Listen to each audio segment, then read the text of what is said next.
Okay, let's see here. So I've established this portion here with this. I've established this portion here with this. Now I want to establish this right here. So being that this is the top section, it's the 4-inch diameter at 0.86. It's 3 7/16, which is 1 3/4, which is essentially 1 3/4. So half of which is the radius, not the diameter. Diameter is, yeah.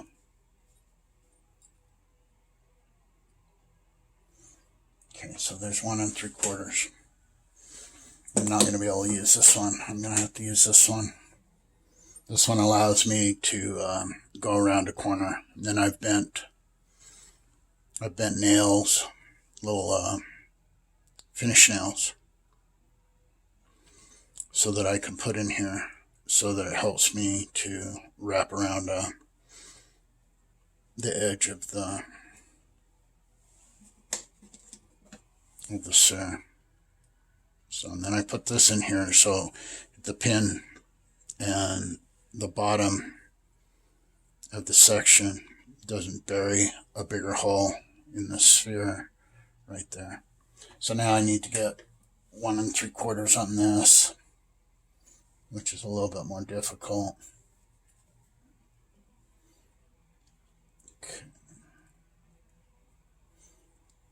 Okay, there we go. So 1 3/4.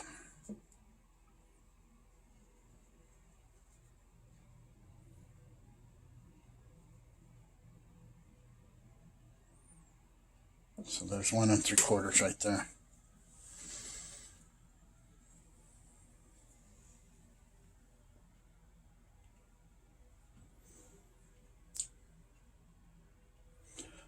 Except that's not the direction I'm going in. The 1 3/4 is in this direction.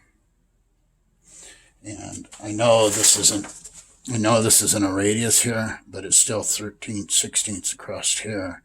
So that radius just gives me where this will be. So I have a place to play this off of from. So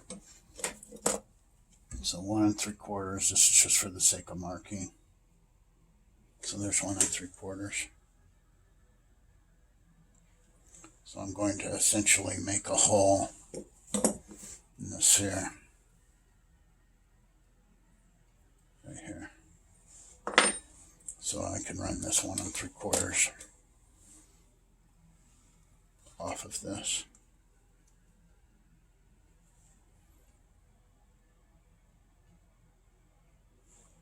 Okay.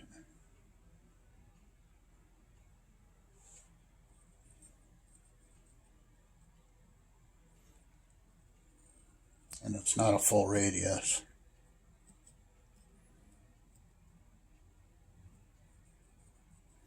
It's essentially going to be 1 3/4 below the other radius. So if anything, I want to go too much rather than not enough.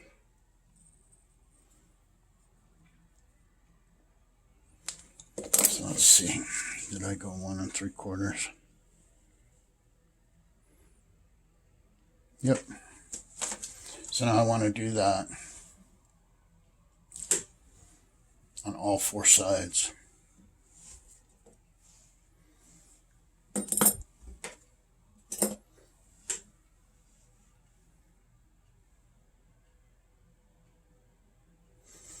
So it might be easier to do this way.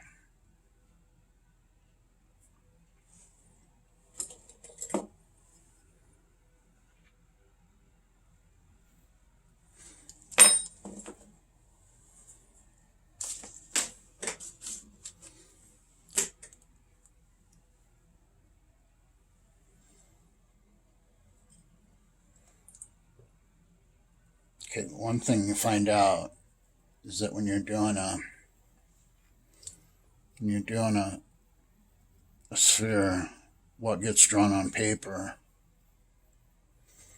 and what happens in real life, a a lot of times are two different things, because it's easy to draw it on paper.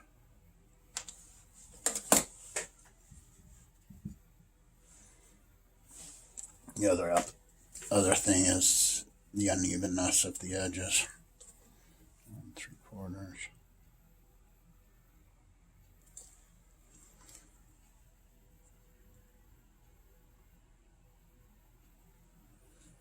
Get that one here. So I'll just go ahead and mark both of these right now.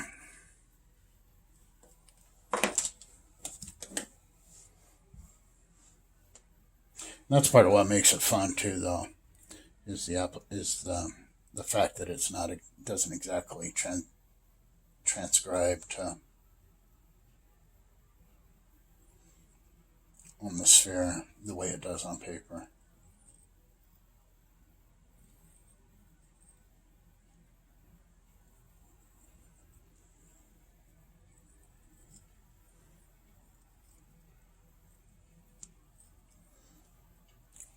So I may find out that this doesn't work at all. So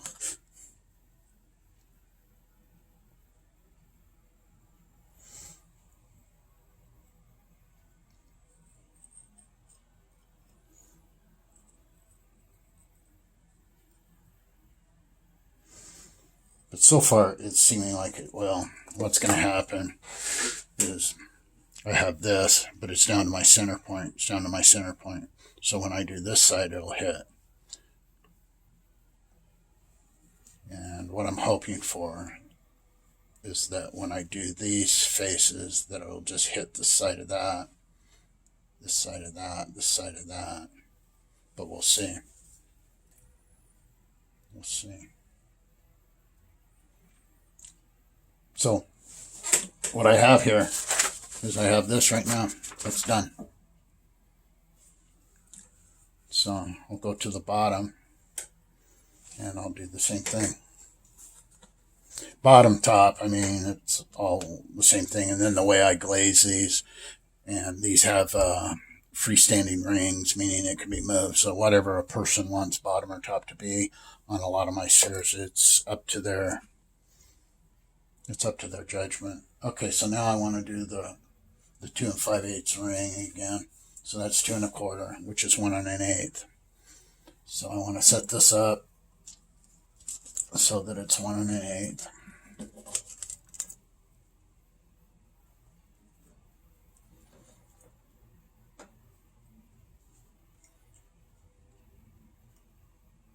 Okay.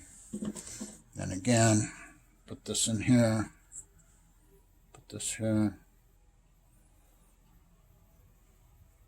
This will give me 2 1/4 across.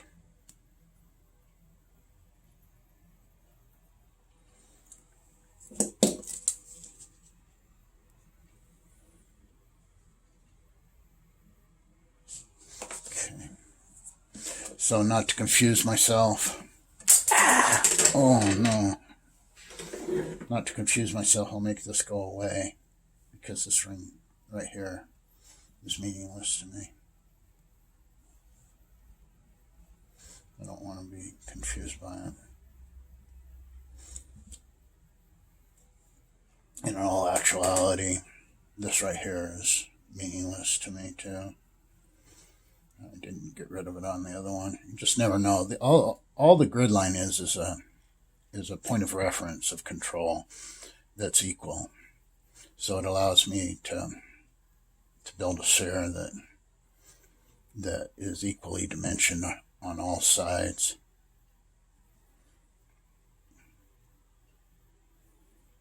At least within reason. Because if you look here, when this comes together, it's not exactly landing on this line. This one is landing on the line. This one isn't landing on the line. This one is landing on the line. You know, so a lot of that has to do with that these are hand built, and I'm forming it to a certain extent with my eye.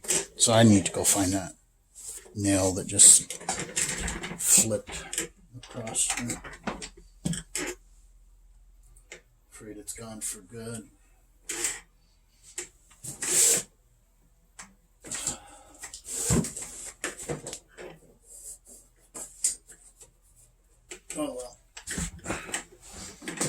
Might have to make a new one. So you have different nails bent at a different rate based on the condition. Okay, so now I want to do this 13/16 thing again. And this is the one that's on the top and the bottom, which is 13/16.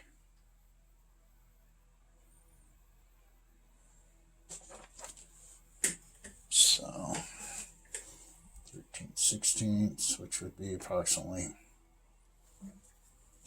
13/16 is just over 3/4.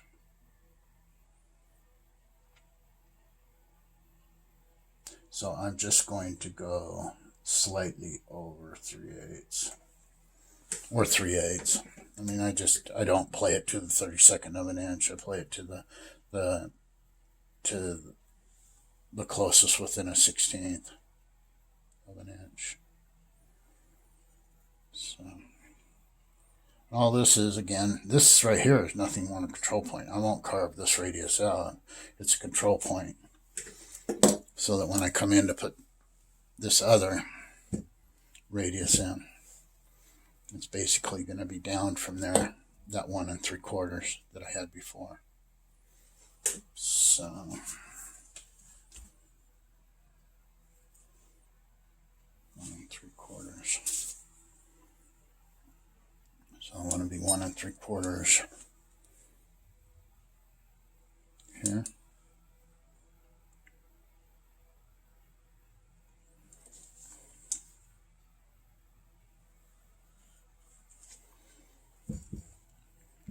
One and 3/4 here.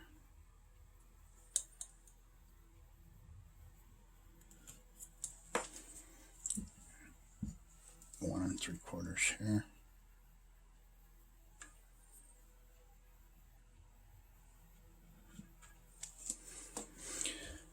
And 1 3/4 here.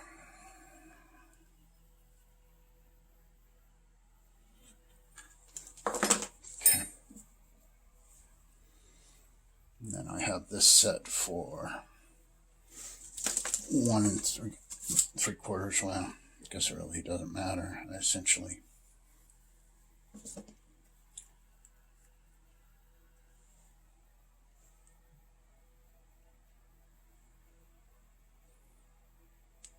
okay, so I did that wrong. See, there's a perfect example. I want the 1 3/4 here, so that lands here. So I have to go back and do this again. So here we go again. 1 3/4.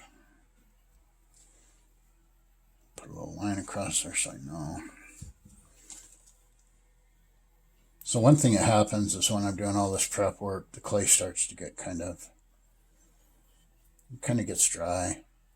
So I'll just put it on, after I'm done working on it for the day, I'll put it in a plastic bag and get it quite wet so that it's ready to go again the next day. That's one thing that's nice about clay.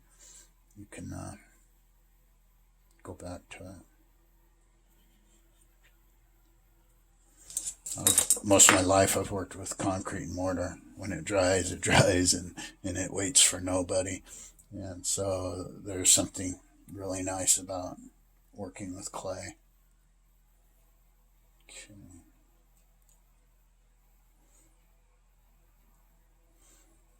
So here we go again. Boom.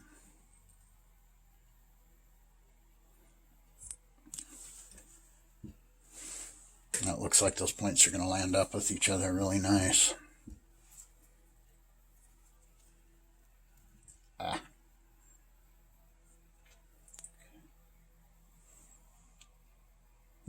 There we go.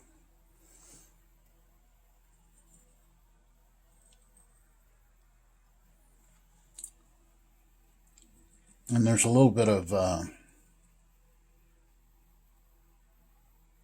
working a little bit of,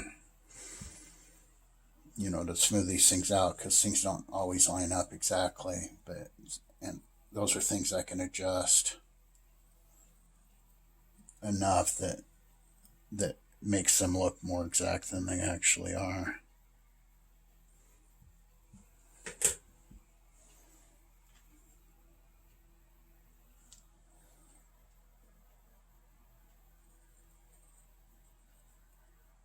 See, like this one doesn't particularly line up with that one. So I'm going to end up playing with that to make it happen.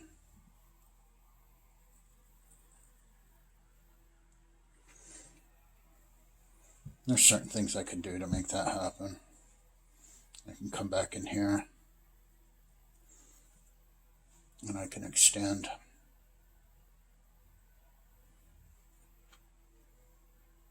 the radius on this one.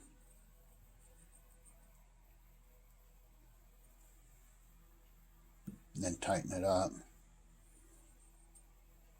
And tighten it up. And tighten it up.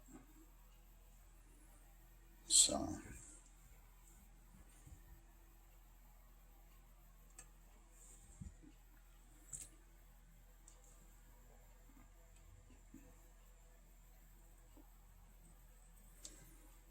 I've lined those two up. Being that I've lined them up and I've kind of played with it a little bit, I'm going to kind of etch it in stone just a little bit more.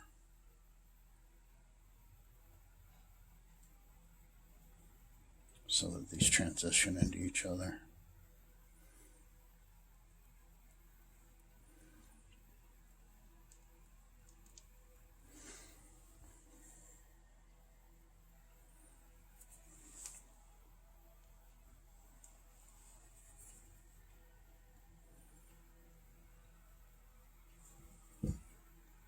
Kind of cool. So I'm getting something I didn't exactly expect to get. I'm getting an infinity sign in this process, which is cool as I connect these. So these ones kind of connected pretty good. This one's off just, well, I think I can clean it up too.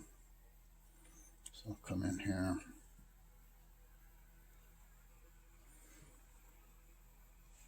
Just use a little finesse, bring it down in. There we go. See how this isn't connecting? So I'm just going to play with it a little bit.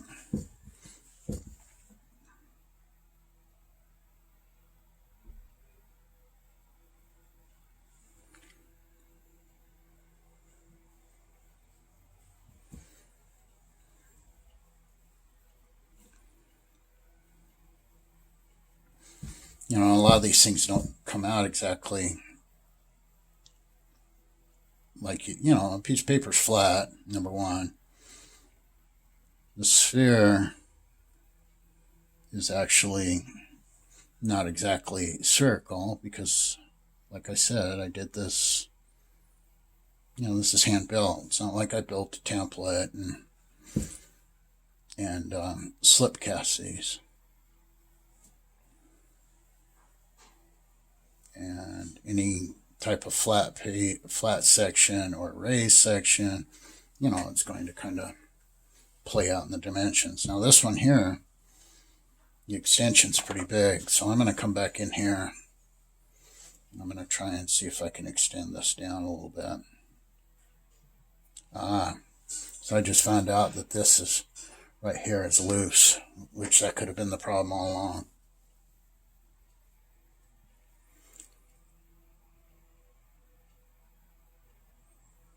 Okay, so I'm going to bring this up. Then I'm going to tighten it a little bit. I'm going to tighten it just a little bit.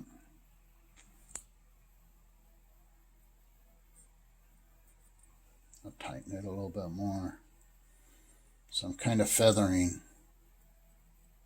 the radius to make it land on top.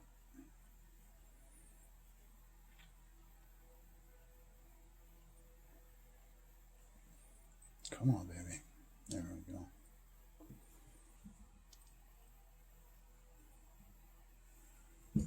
So being I'm here, let's see, that one I got worked out.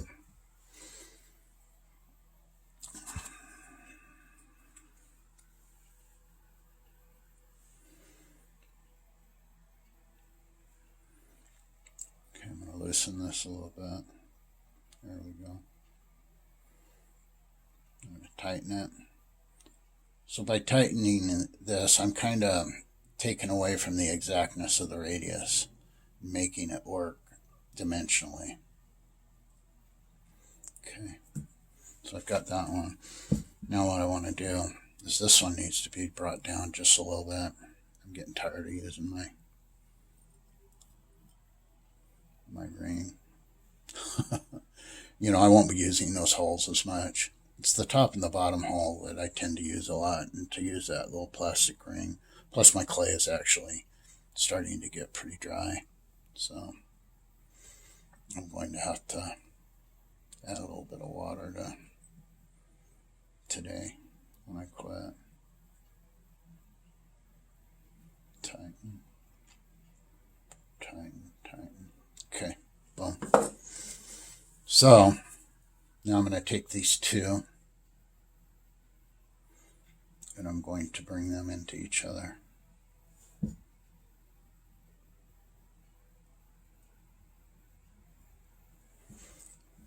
So working a little bit of finesse.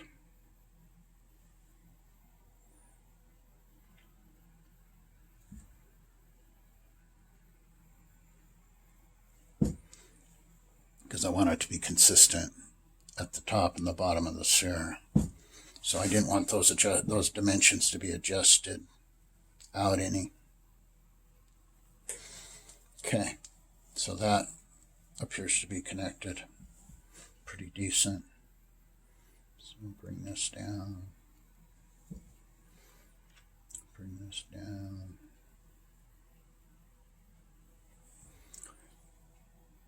Bring this down.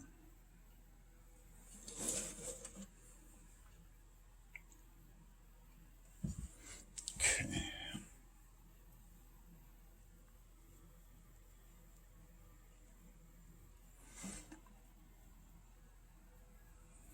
Okay, so that one's good. This one's good. So this one's off just a little bit. I don't think I need to use the compass to bring it back together. I think I can just do it like this.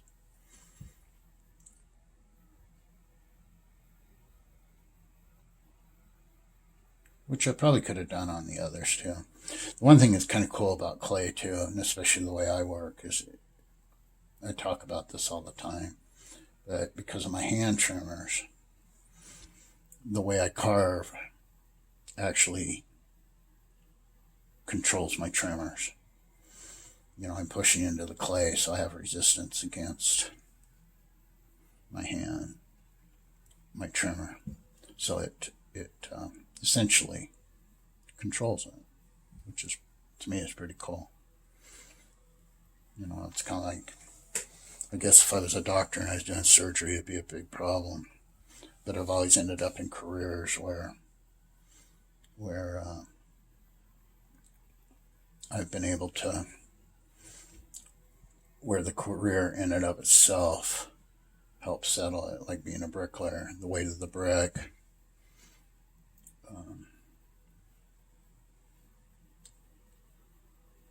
Essentially doesn't eliminate my trimmer, but it softens my trimmer. That's why I've made I have weighted paintbrushes and such that I use when I glaze, that I've custom made.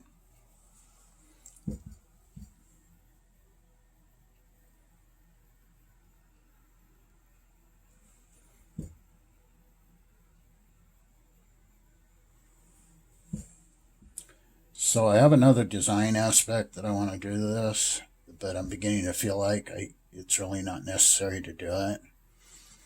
At some level, the more I do this, the whole concept of less is better seems to play out. So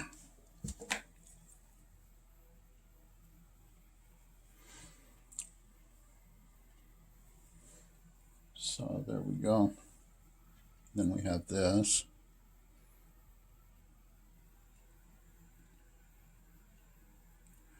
Bring that. Which I don't know if I want to use that one or not. I'll almost like I'd rather use this one, which isn't exactly the one. But if I do that, I'll have a problem because my math is based on this ring. Granted, I could change my math if I wanted to.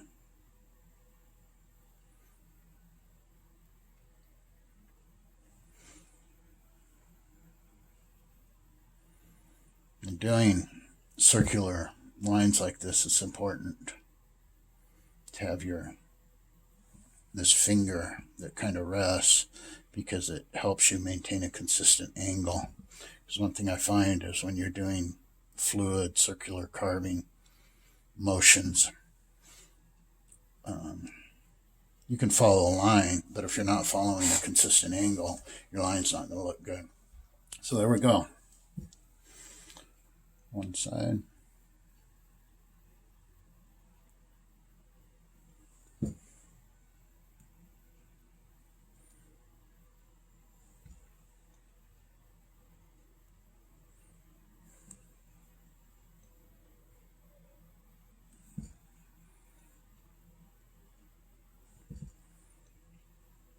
I get the feeling, though, that what I want to do on the interior here may not exactly work. Though I did the math on it, so when you do the math, it's part of why I like math. Math doesn't lie. Math is pure. At least to me it is. With my knowledge base, there's a purity to it. To me, it's the purest language on the earth.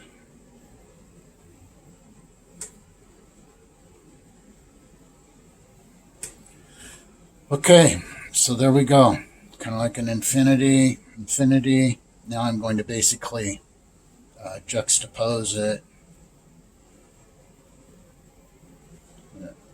What I want to do is try and put one right here and have it loop into here. Loop into here. We'll see how that works. So there you go.